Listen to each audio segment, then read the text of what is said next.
Cool. Without further ado, super excited for today's session. I think that there's a lot we can learn from what we're going to hear today. We live in a very immediate gratification society. Would everybody agree? We can get things literally at our fingertips instantaneously. You can go to Google, you can get anything done right away.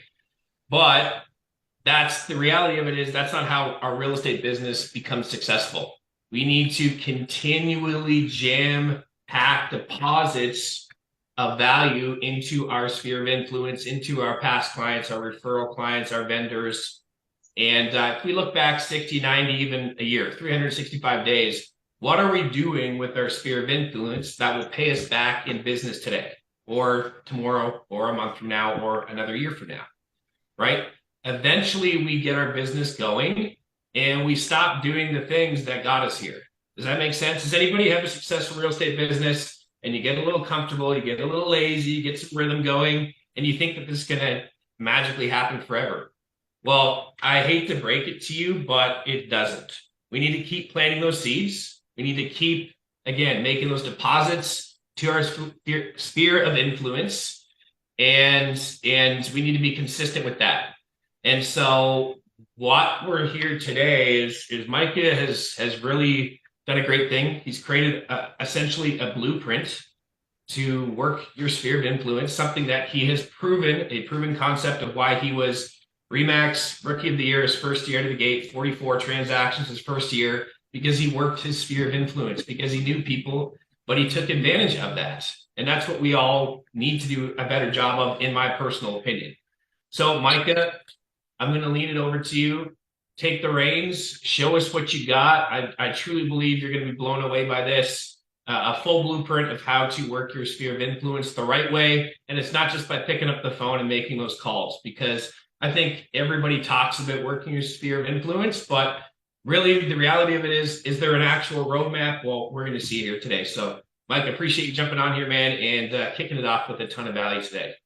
My pleasure. Thank you so much. Appreciate you guys taking the time out of your day. I know, there's a lot of fluff in our market, right? And I think the biggest thing is as an agent and a solo agent, whether you're on a team or whether you're doing it yourself, is you sit at your desk. And you guys, almost everybody knows me on this team. So if or on this call. So if you're not prepared for some swearing, well, fuck, tough luck. You get to your desk and you're like, fuck, now what? What am I going to do today? I don't know where to start. I don't know where to end. Do I focus on lead gen? Do I focus on PPC? Do I focus, do I need to run an event? Do I need to spend money today in order to, or to invest money in order to do what I need to do? And the answer is you don't need to do fucking any of that. What you need to do is focus on the top 100 people in your life that you want and you believe are your evangelists. They're feet on the street, the people that care about your business, they care about you, they care about your family, they care about your kids. Those are the people that we're going to focus on today. And those are the people that we're going to talk about today. So let me share my screen here quick.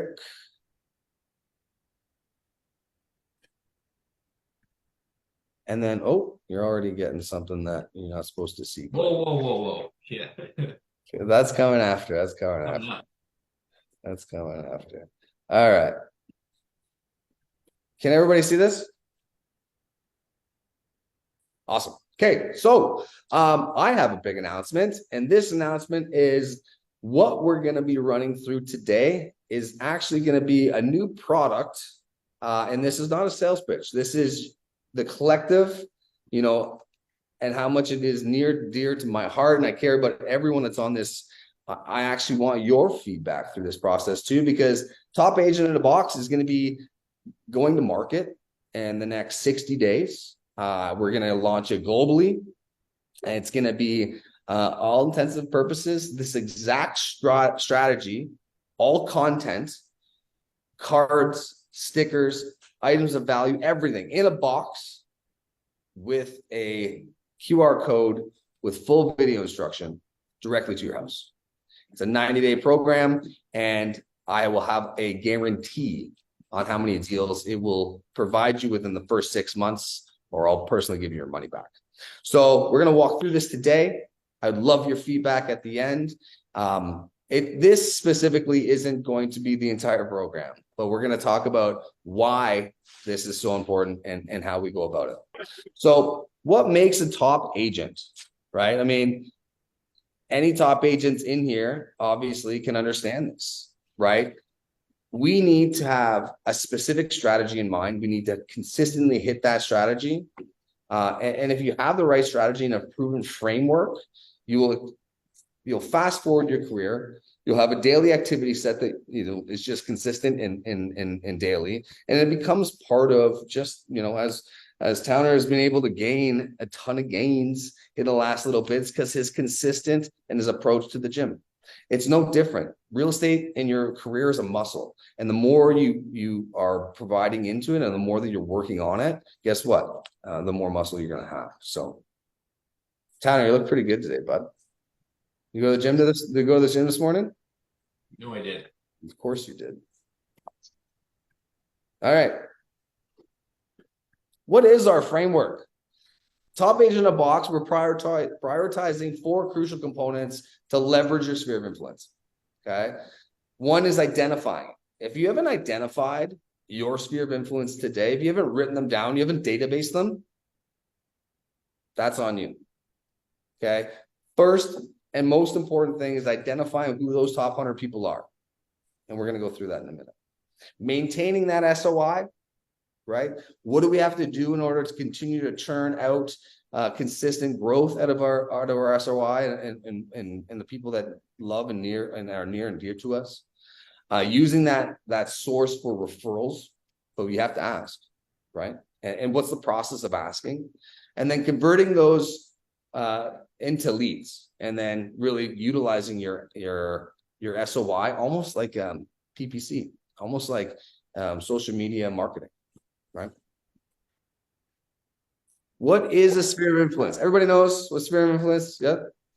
Hey, are you supposed to be flipping slides? Yeah.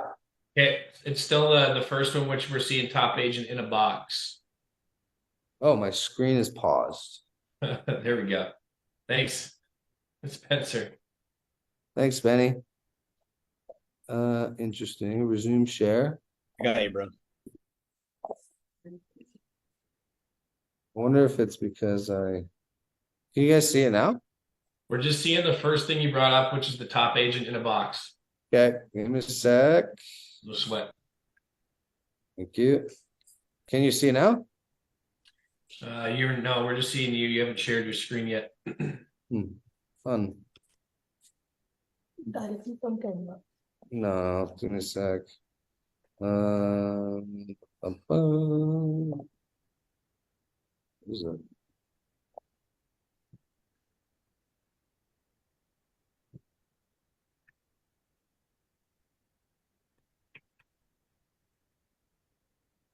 There it is.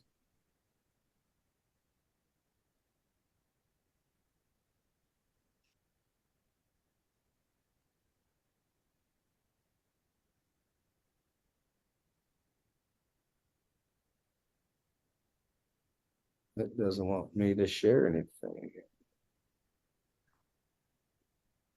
Yeah, I have multiple participants you can share, so you should be able to do it. No. Oh, there we go. There you go. Yeah, there we go. There's your framework slide. Perfect.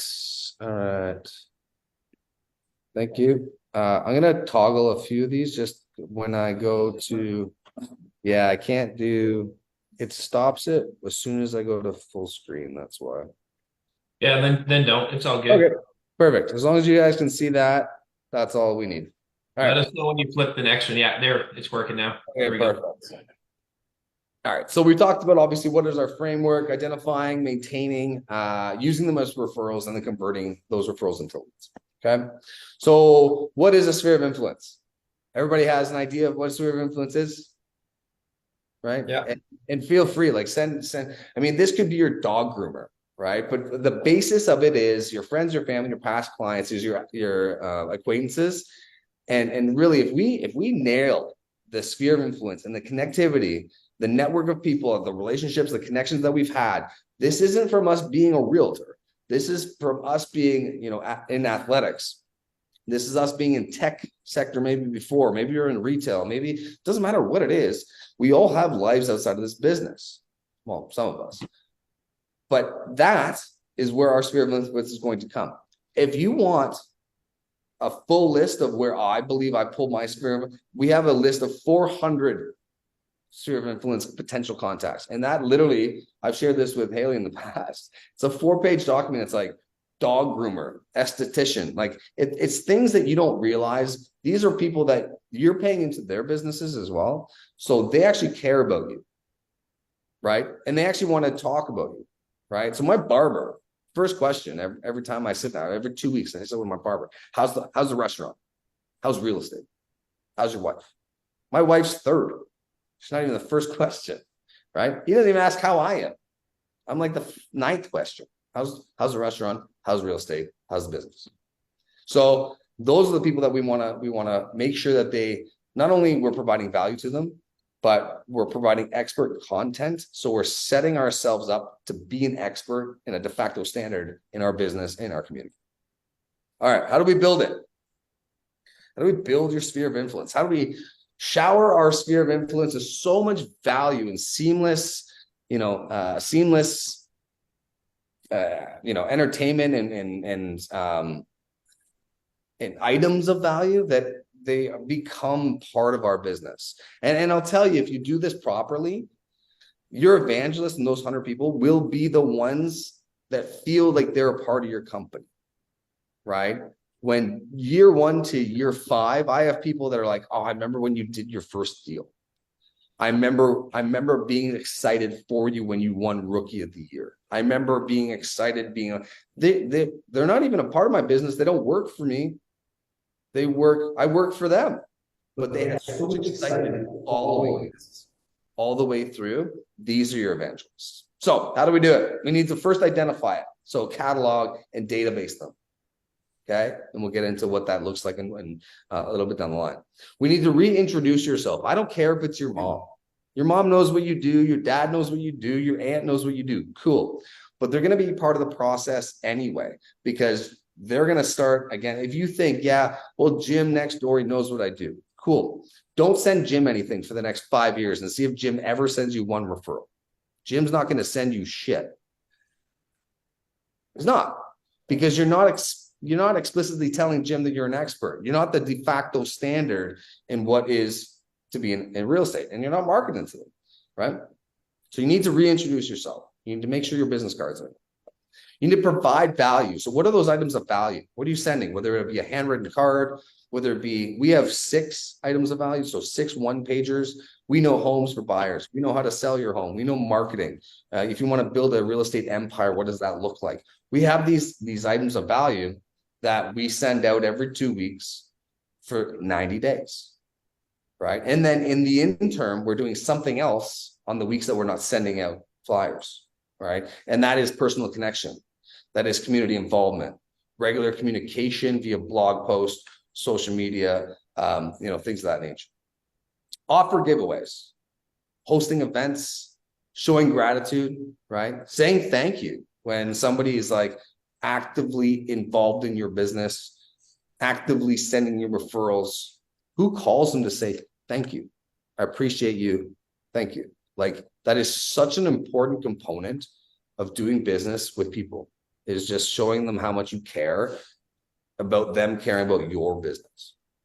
They don't need to care about your business. And as soon as they stop caring about your business, you're fucked. So thank them, right? And then be consistent, the most important component of this business. And I've done it. I'm telling you right now, I've tried to be as consistent as I can. Life comes up, right? Martinis get in the way, and consistency sometimes flops. And I will tell you right now that it's a 3 to 4 month window that if you're not consistent, you're not getting paid. And those 3 to 4 months hurt, because Jill's Tesla payment doesn't go anywhere. My mortgage doesn't go anywhere. I can't defer shit for 4 months, right? Like that, you have to continue to get paid. So that consistency will bite you in the ass eventually. I promise you that. If you're not, I should say. Okay. All right. Identifying your sphere. So our framework, again, like I said, is identifying the elite. Identify the elite 100 champions within your sphere. These are the ones that will tirelessly stand by your side. We need to create a database of the first name, the last name, the email address, the phone number, and the physical address. Okay. If you only have 50, that's okay. Just have 50, but you need to start with something. Okay. And we've gone through this with, I can use Haley as an example. Moving to a new city, it's more difficult to have a sphere of influence, but you will interconnect with people as somebody has to cut your hair, right? Somebody has to dye the hair. Somebody has to do those nails. I don't know if you see Haley's nails, but somebody does those nails. So those are people as well that you want part of your life. They're talking. How many people does your barber or your hairdresser talk to on a daily basis? And if they like you, the odds are they're going to talk about you. Okay. So we need to start databasing and identifying the sphere and then databasing them. Priority number one. Okay. If you look at the bottom here, like we all have a network of about 300 people. In this case, we've used 200. So if we have 100 people in our sphere of influence that are our evangelists, and they have access to 200 people, whether it be friends, colleagues, family members, etc., you can reach 20,000 people by sending a couple of flyers. I bet you don't get that kind of organic traction on Instagram. So anybody that suggests that the old style of marketing, which we call old style, which everybody has dropped, nobody does this anymore. Everybody goes to Instagram or Facebook. Like that's all that they're spending their time and effort and energy on. But let me ask, how many deals did you get from Instagram last year? Probably not that many. There's a lot of noise. So we need to separate ourselves in a different manner. All right. How to reintroduce yourself. Your sphere knows you from various parts of life, right? For me, I was in tech for a lot of years. I was in telecom prior to that. I've been a part of various sports, skiing, hockey, shuttlecock, you name it. I've been part of a number of different groups and a number of stuff. Yeah, it's called shuttlecock. It's not badminton, okay? It's called shuttlecock. So, but these are where you need to really get granular with your life. You need to, absolutely make sure that they know who you are. A lot of people may like and trust and want to be a part of it, but we're not giving them enough content or presenting ourselves as an expert because we just take it for granted. So this is what we need to do to reintroduce yourself. We have to craft the reintroduction message. This needs to be in a handwritten card, and it has to be meaningful. They may know who you are already. You may need to have some kind of, this is going to take time, no question. Because if you're going to write 100 cards, you're actually going to do this twice in this process. But what's going to end up happening is we're going to send them a handwritten card because I have an inside joke that you might have with a best friend. But the basis of this program and the basis of this handwritten card is going to be, this is what I'm doing. This is what my goals are. And I need your help. I need your help. Okay. You have to ask for it. And if you're not asking for assistance and you're not being, humble with what your goals are, why are they going to help you? So you have to do that. You're also going to send them a personalized email, make a call, and ask if you can chat business. Okay. Further to that, you're going to do a social media announcement of some nature. And that's going to be around the reintroduction of yourself. And I've seen some of you guys have done this in the past, and you guys, I've seen some really good stuff too, like where people have actively said, "Hey, if I haven't told you, I'm in real estate," right? That has to coincide with it. Your handwritten cards go out on Monday. They'll probably be there by Wednesday. You're sending it out on Wednesday as well, on the social media post on Wednesday as well. Okay. How to provide value. People don't buy homes and sell homes every day, for sure. Like in your top 100, may only be 5 or 6 or maybe 10 of them that sell in a year, maybe in one for that matter. But I can tell you this, that every one of those people know at least 5 or 10 that have sold, right? And why haven't they used you? You're not going to win every of them, right? I've had sphere of influence that I didn't get. I've had members of my sphere of influence, colleagues of theirs that I didn't get, but I was positioned for it. They asked me if I could do something, and it's up to me to go win that business. But we need to provide them and offer them valuable information and resources market trends, keep them like, let me ask, how many people do or use like monthly CMAs, like a home beat? Anyone? Anybody use home beat? Yeah. So yeah, so this is something like, I mean, financial planners do this really well. They send you quarterly updates, right? Realtors don't. So if you're not using Homebeat and you want to, you want to learn about Homebeat, send me a message. Our team is starting to put every single one of our leads or our SOI in Homebeat. And if you're not familiar with it, what Homebeat does is it creates a custom CMA, and you can either send it monthly, quarterly, bi-yearly, or yearly, and it directly to your client. So another touch point. So they get blogs, they get your handwritten cards, they'll get your items of value, they'll see your social, and now you're sending them a CMA without even thinking about it. Okay. So this is how you provide value. You start providing irrefutable value based on the amount of touches that you have. Let me get rid of this bar. It's driving me crazy.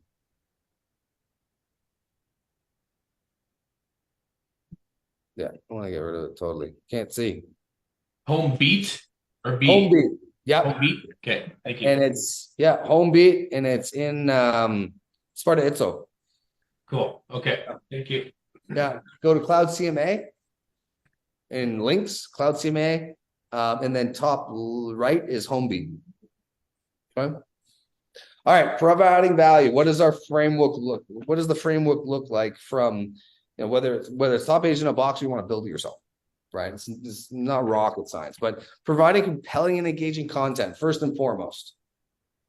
Okay, you have to mail a piece of content. This is actually bi-weekly for 6 weeks. Actually, it is a 90-day program, so every second week you'll be mailing something, and every other week you'll be either doing a pop by or something of that nature. We'll get into that in a second, but really providing compelling and engaging content. You have to create it, you have to send it. So we call it licking it. We do Monday and Wednesday nights. We call it lick and stick nights. Terrible name, I know, but it's better to do this with people than it is alone, because writing handwritten cards and licking stamps and sending stuff out, it's time consuming. So if you have somebody that you want to do this with, Monday and Wednesday nights, if you want to be a part of ours, Monday and Wednesday nights, 1241 Weaver Street East, our boardroom is where we do that. Kind of like call nights, but way more fun. And then obviously emailing a piece of content, whether you do blog posts, whether you're doing market updates, whatever it is, make sure you're databasing those people and you're sending them automated stuff as well. And then creating engaging video content for whether it be reels or shorts, whatever it is that you're into, make sure that you're coupling that with your content as well. So this is just a combo, right? We're not sending out one piece and hoping for it to work. We are doing it by design. Why the personal connection? Step 4. I don't know. When I look at this, I don't do business with anybody I don't like. That's just the reality. So if I'm going to go buy a new car, if you're an asshole, I'm not buying from you. I'm going to go buy new jeans. Like, I go to the same 2 guys to buy my clothes because I like them. I golf with them, right? They just happen to have nice clothing as well. So, but I like who they are. It's not just about buying the clothing. It's about like personal connection and understanding the emotion. So I'll give you an idea. I go to Loop Clothing, Uptown Waterloo. It's a private, I got to book an appointment. But when I go in there, he knows my size already. He knows my figure-ish, and it's already laid out. So I show up. He's like, hey, listen, I think you look good in this stuff. He's already got it all pulled out. It's all hanging there ready for me to go. I'm in and out in 25 minutes, and I got 4 or 5 different outfits. That's an unbelievable connection. That's a human connection to a commodity that I can buy on Instagram or I can buy on Amazon, right? Like, I can buy all the same shit elsewhere, but I'll spend 30% more because I have a connection with Alnor, because I feel that connection, that human connection with Alnor. That's huge, right? So we need to do the same. Real estate's no different, because how many agents are on our board right now, Brandon? What's that on this? How many agents are in our board right now? Oh, in our board? I don't know, 1,600? probably now like 3,000, if I had to guess, roughly. Right, because we have our, yeah. But in Kitchener-Waterloo, There's at least 1,800 of us, and then add Cambridge, and you know what I mean? Yeah. Like that becomes like, why Brandon? Why me? Why Keaton? Right? It has to be a personal connection. And that's where a lot of time we get lost. All right. So the personal connection, our framework to identifying where they are. Map. I want you to grab a city map. I want you to grab a neighborhood map. And I want you to start developing a detailed plan for visiting certain neighborhoods. Now, this is on the weeks that you're not sending out content. Okay. So we're going to look at Forest Heights, Clare Hills, Vista Hills, Old Beechwood, Lakeshore. It doesn't matter where it is. A lot of us farm in certain areas, but what we want to start doing is actually developing a detailed plan to visiting certain neighborhoods.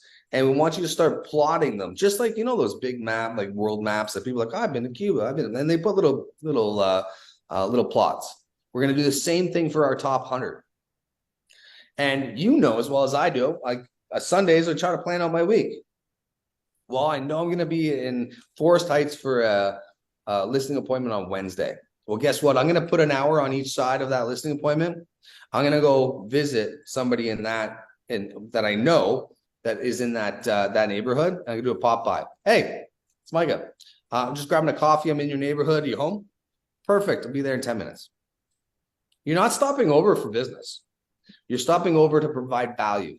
And that value is, oh yeah, I was doing a listing appointment down the street. What's the value? Well, fuck, how much was that? How much do you think it's going to go for? You don't even have to gauge in conversation about business. You're engaging with your spheres of influence. You're engaging with one of your friends because you're around them. Oh shit, you're in, like, if you are in the area, you just want to pop by my house. I love that. Just pop over, have a beer. Now, be careful, because if you do drink and if you pop by too many people's houses in one neighborhood, you might be Ubering home. So just be mindful of, like, this is business. So make sure that you do this with intent. Okay. Engage in those meaningful conversations. And again, create more and more conversations. That's all this is about, just to get people talking, get them thinking, and of course, be top of mind as far as an expert in your field. Community of involvement. Why community involvement? This should be pretty much a no-brainer, but you already have your sphere of influence. So I'll give you an idea of community involvement that is almost free. Okay. A couple of years ago, I wanted to be in Clare Hills. I wanted to sell a bunch of Clare Hills. I had a couple of listings there. I haven't predominantly done anything in Clare Hills at the time, but it was around Easter. So they have most do. Westvale has a community board. Clare Hills has a community, board. They have a Facebook group and all this stuff. So I was like, all right, well, I know quite a few people that live in this neighborhood. What can I do in order to increase my visibility outside of my signs being everywhere in the neighborhood? And meet more people in the community organically. I put together $100 basket. It was Easter. The kids are frolicking like crazy. So I said, all right, well, can I post on this Facebook forum, on this Facebook group for Clare Hills? I'm going to do an Easter egg hunt in Clare Hills on that Sunday. Not everybody, Easter's not for everyone. I get it.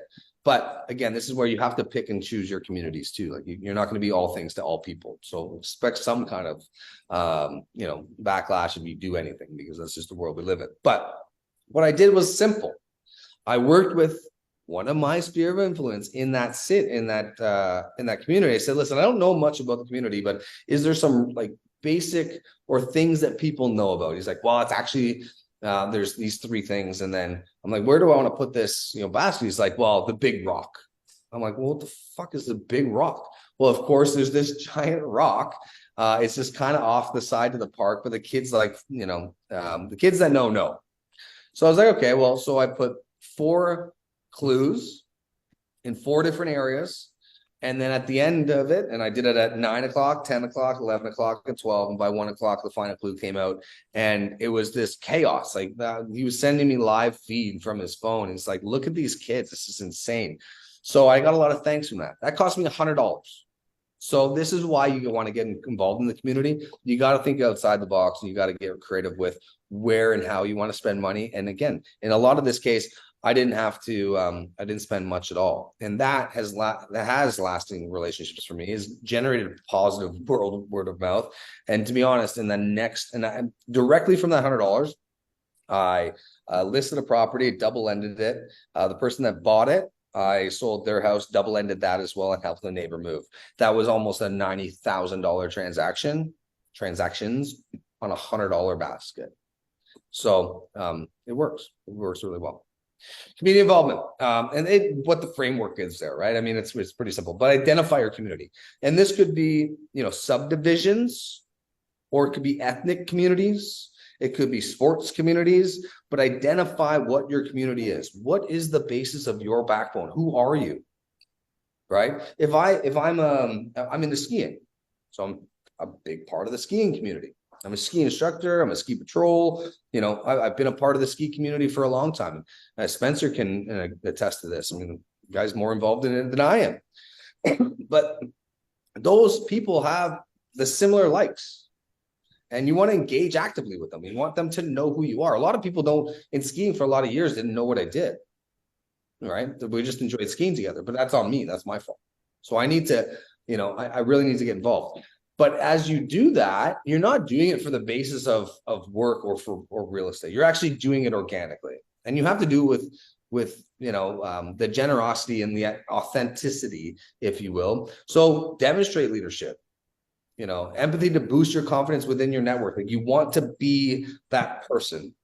So if you're trusted in your community, you're trusted on your team, you're trusted within whatever it is that you're doing, why wouldn't they trust you in your profession? This is where community involvement has a 360-degree cycle. And then obviously boost it on your social, right?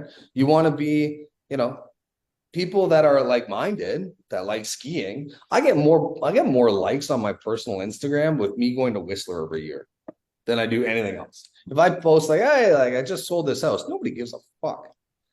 But if I go to Whistler, they're like, oh, he's in this happy place. This is good for him.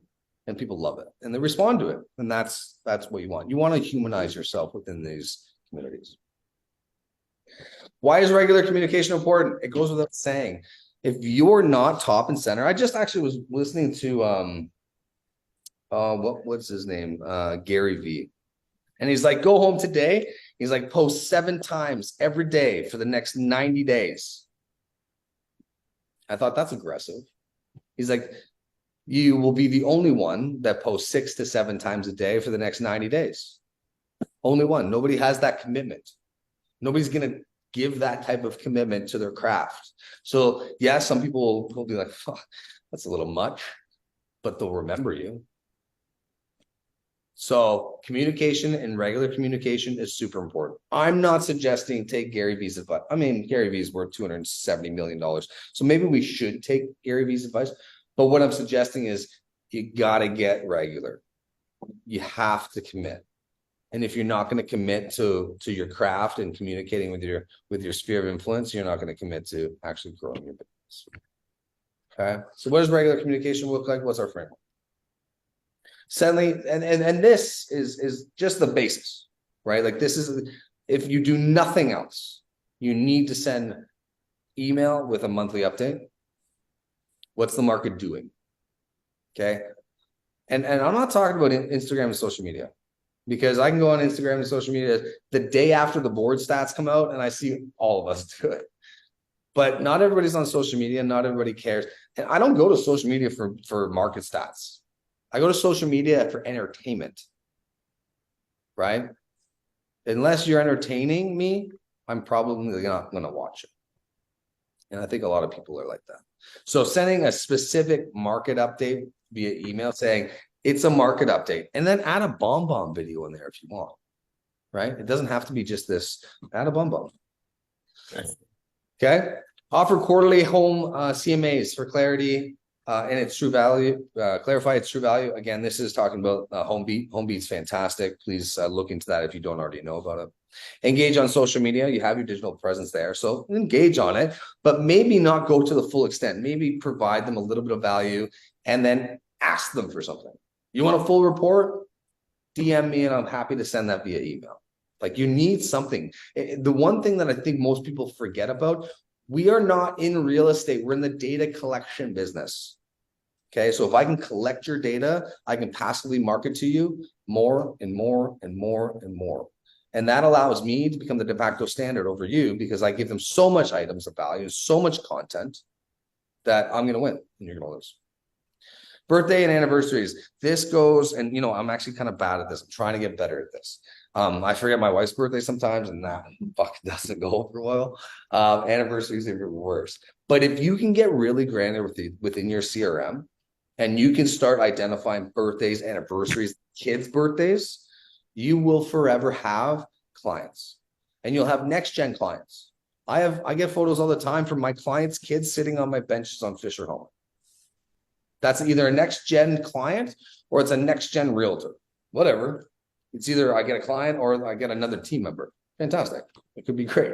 Right. So always remember the kids. And something so easy. If you send, and I did this a couple of years ago. We don't do this today, but I did this a couple of years ago. I went to Harvey's. I used to work at Harvey's. Yes, I was the drive-through manager at Harvey's on the corner of King and Weber. Okay. In North Waterloo. So I went to Muhammad. I said, Muhammad, and he used to call me Hollywood because I fucking refused to wear the hat. And he's like, Hollywood, how are you? I'm like, I see stuff all over the place. I'm like, great. I want to make a deal with you. I want to get a small fry and I want to pay $1 for it. And I want a coupon with my logo. And every time it comes in, just send me a bill at the end of the month. He's like, no problem. They're all independently owned. She had no problem with that.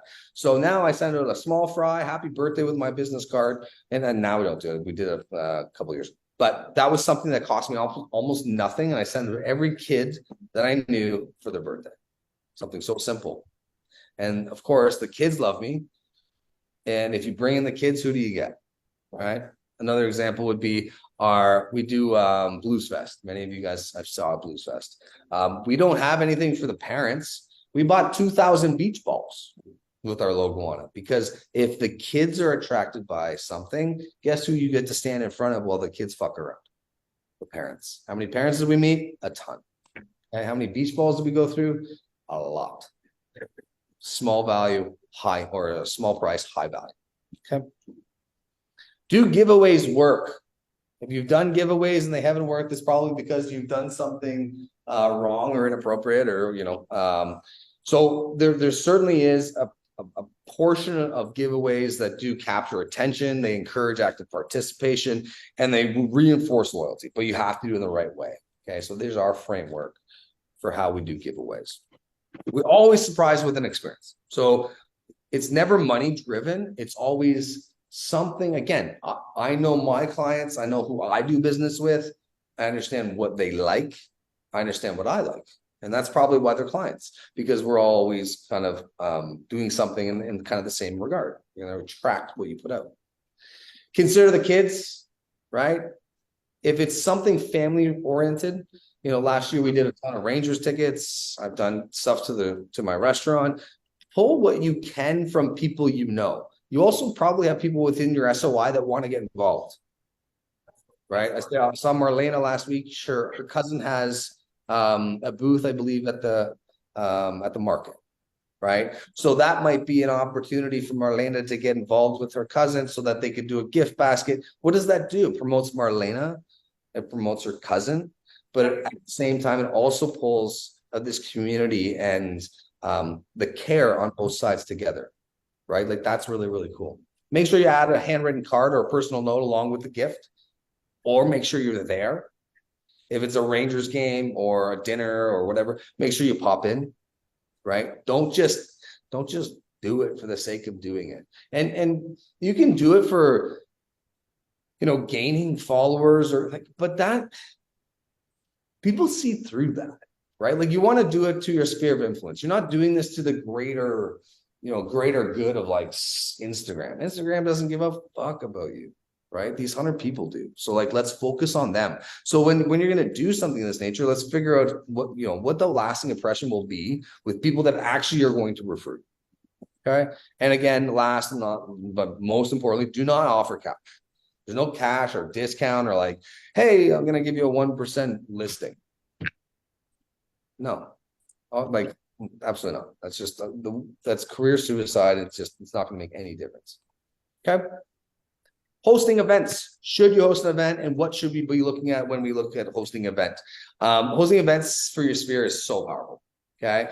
I don't know if you've looked at, movie nights or things of this nature, but they provide so much value with referrals. So what I do specifically, because of the restaurant, I do referral night. So I do a 5-course tasting menu with wine pairing and an open bar. You don't have to do that now, but that's how I get my referrals. 95% of my business comes from referrals. We do a lot of lead generation, but most of my direct business comes from my referral base. So the way that I do it is I do a referral event. The only way to get a part of this event is to refer me within the last 12 months. So people are actively wanting to refer me because they know that that's a fucking epic night. We have a lot of fun. It's an intense amount of food, and certainly a well-rounded event. So I have a lot of people that want to get a part of that. But you don't have to go over the top like that, right? That's because I've been fortunate enough to kind of gradually get larger and larger and larger. But what you can do is do a referral night at the movie cinema. Like, I don't know if you've looked at that, but you can do for under $1,000. You can fill it all up. You can do a presentation. You can thank everyone. I mean, it's not hard to get friends and family to a movie night or a movie matinee and call it for your referrals or for your sphere of influence, which ultimately is going to give you referrals. My thing here is make it very focused. You have two options to host an event: referral based, so meaning adults, or customer appreciation, meaning families. Make sure that you don't try to smash them together because it doesn't work. I've done that. Okay. Hosting event framework. Begin with a careful guest list. Obviously, your sphere.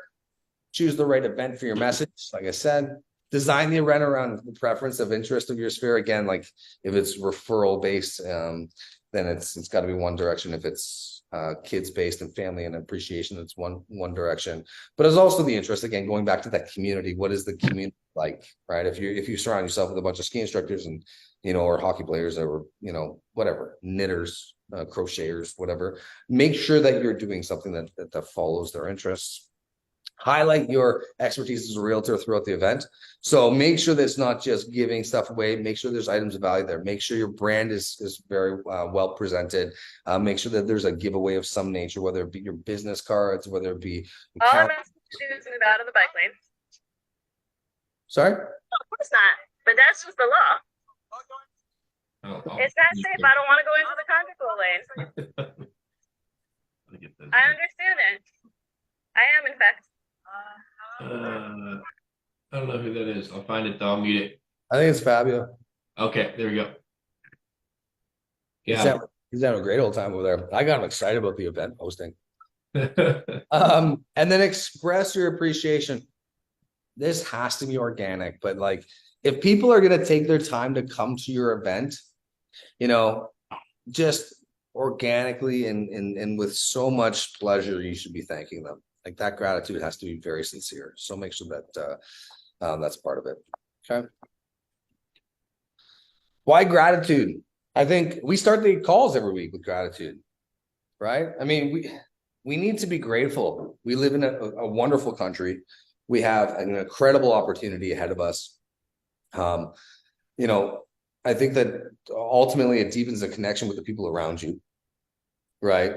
If your sphere knows that you actually care, it will foster loyalty. They'll just naturally give you that trust and goodwill. They'll naturally refer you because they know how much it means to you. If you obtain referrals and there's no thanks, there's no gratitude, you can just destroy a sphere of influence contact so fast.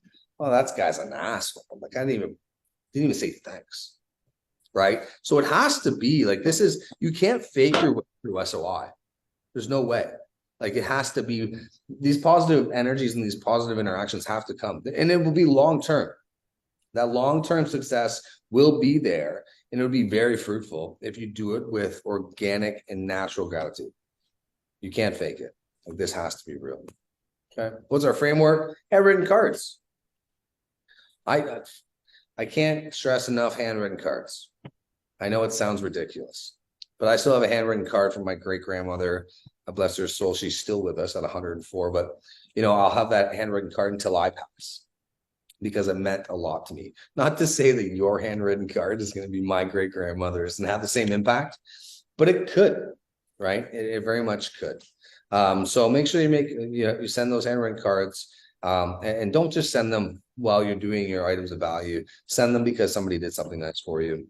Make the calls, express that feeling or your feeling towards that gratitude, and then ask for their feedback. Hey, is there anything that you'd like to see more from me? Is there a better way that I could communicate with you? I think that's one big thing is people don't ask how they would like to be communicated to, right? Is it like handwritten cards? Is it emails? Is it telephone calls, smoke signals, text message? But most importantly, be genuine when showing gratitude. Okay.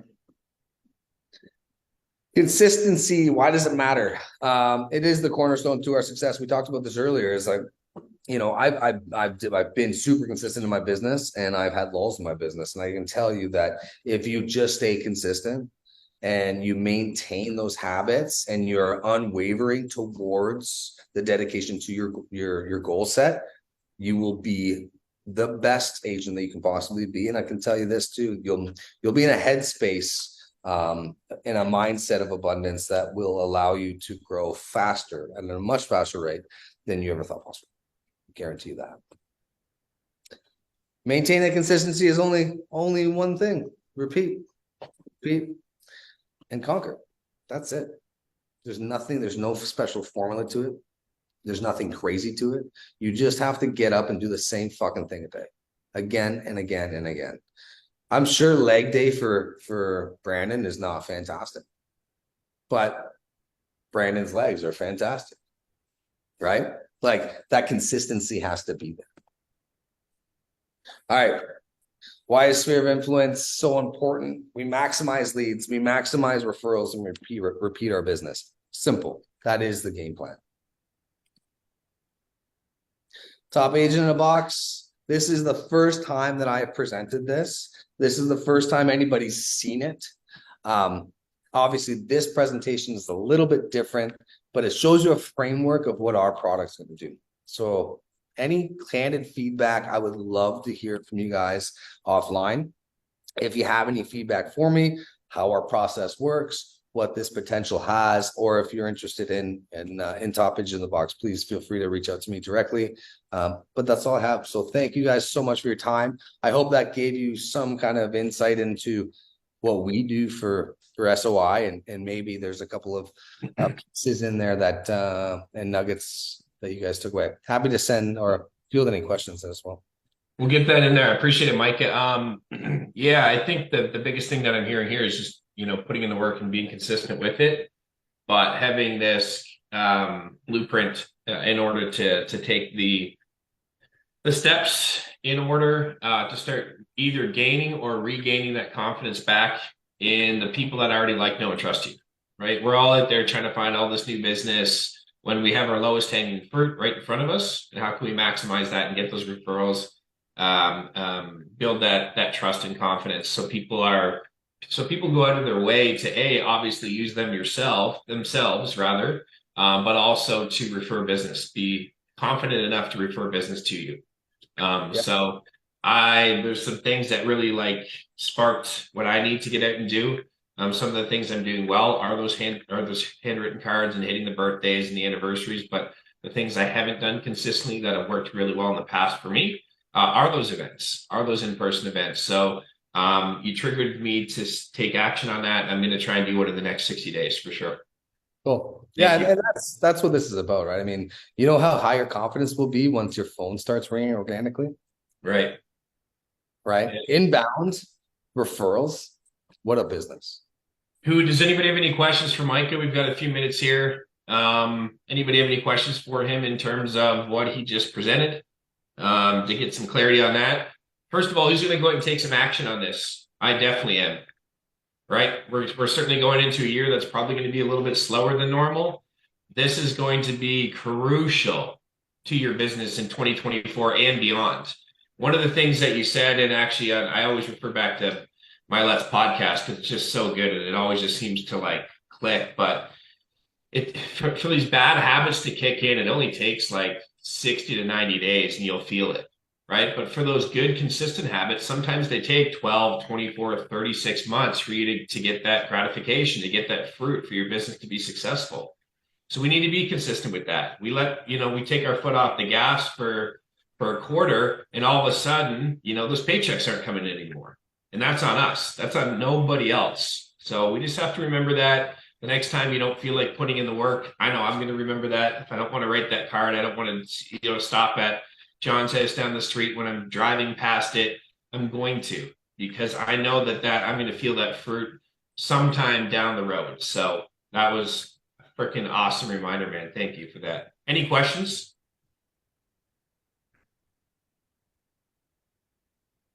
I've got something to add. Sure. So this has helped me. All of us have a phone, whether you're iPhone or Android. You've got notes in there, and I think what I started doing is I actually just made a note in there that's called notable wins. Every single day, end of the day, I just hop in there and I just write down one thing or two things, whatever happened for me that day that was good. And it could be like, it doesn't have to be work related. It could be like a great conversation with your partner, or it could be like you made it to the gym in the morning. Whatever that is, just write it in there. And then at the end of the week, you could always circle back to that and just kind of look through, right? And I just point form it day by day. And that's just like helped me stay grounded and positive too. So if you're ever getting down and out, you had to have a few bad calls or whatever that looks like, you can just kind of hop in there and be like, I had a pretty good week so far. And it helps you just roll that momentum. So I love that because it's so easy to get negative, right? Like you have one call, and really, like I always had this mindset when I was doing inside sales, and like it was always 100 rule, right? You had to make 100 to hit your commission or hit your target. And the way I looked at it is like if I'm calling 100 people and your commission's 10 grand, and somebody says, piss off, you should be like, thank you, you just made me $100, right? Because now you're 99 calls closer. And it's so easy to think, oh, well, that person doesn't like me. Well, you know what? Not everybody's going to, and we live in a pretty blessed time, and we're all pretty fortunate. So to have one person tell you to piss off a call, you're doing pretty good. I might I might just chime in on top of what Spencer said there too. I'll just throw this in the chat. One of the things they do in Apex is called the G code. So Ryan Stewman actually wrote a book on it. And there's it's a free app if you want to use it. It's just like every day, your 5 things you're grateful for, your daily wins, what you learned, and who you focused your your time on. So his G code is basically grind, group, genetics. Did you do your workout? Did you eat properly? And it's really simple, just like 2-3 minutes a day. So beauty. dailygcode.com in the group chat. That's awesome. I've seen that. I've used it before. It's really good. Right on, guys. Well, I appreciate everybody for jumping on. As always, we respect your time. If you haven't gone to the Real Estate Collective, jump in there, hit like, follow us. We're going to continue to add good content to that. Yes, Mica. One sec. We have a big announcement. Okay. We have a massive announcement. I think you just froze right there. This is the best cliffhanger I've ever seen. Because I'm not going to tell you. I'm going to wait for him because it's his announcement. So we'll see if he jumps back on here. This is great. Too good. Too good. The big announcement's the mute button. Oh, what's that? The big announcement is the mute button. Yeah. We'll see if he jumps. There he is. He's back. Oh, my back? Yeah. Can you hear me? Yeah. Big announcement. January 24th, mark your calendars. The Real Estate Collective will be launching a massive conference at Whistle Bear from 9 till 3. We just locked it in. There's a bunch of us working on this. So Tanner, appreciate all your hard work. Jag's been helping us a lot. And this is where all of you can get involved as well. And I'm really looking forward to this one because we're launching developer days. So we're going to bring the top developers in our region. They're going to talk to us for 15 to 30 to 45 minutes. There's going to be between 6 and 8 of the top developers in the region discussing not only their builds, their developments, but the future growth of our region for the next couple of years. So we're gonna have some really cool sponsors. It's gonna be emceed by the one and only Jim Steffler, which promises some comedic relief. So I'm really looking forward to that.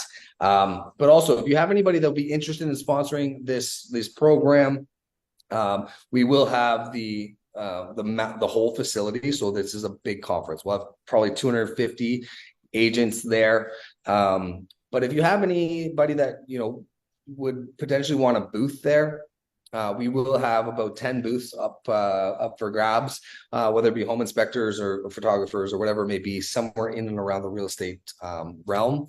But mark your calendars, January 24th. This is going to be, we've run events before, SMV, but this is massive. So really excited to be able to talk about it finally, as Tanner and I have been kind of working through some of this stuff in the last couple of weeks. So.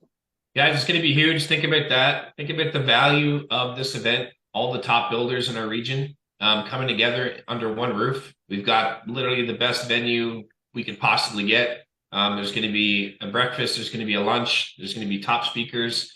It's going to be an amazing opportunity to network with amazing realtors in our community. And you're going to be able to bring a ton of value to your clients. This is the best thing. We're going to get products from every single builder you can take back to your clients and present it to them, right?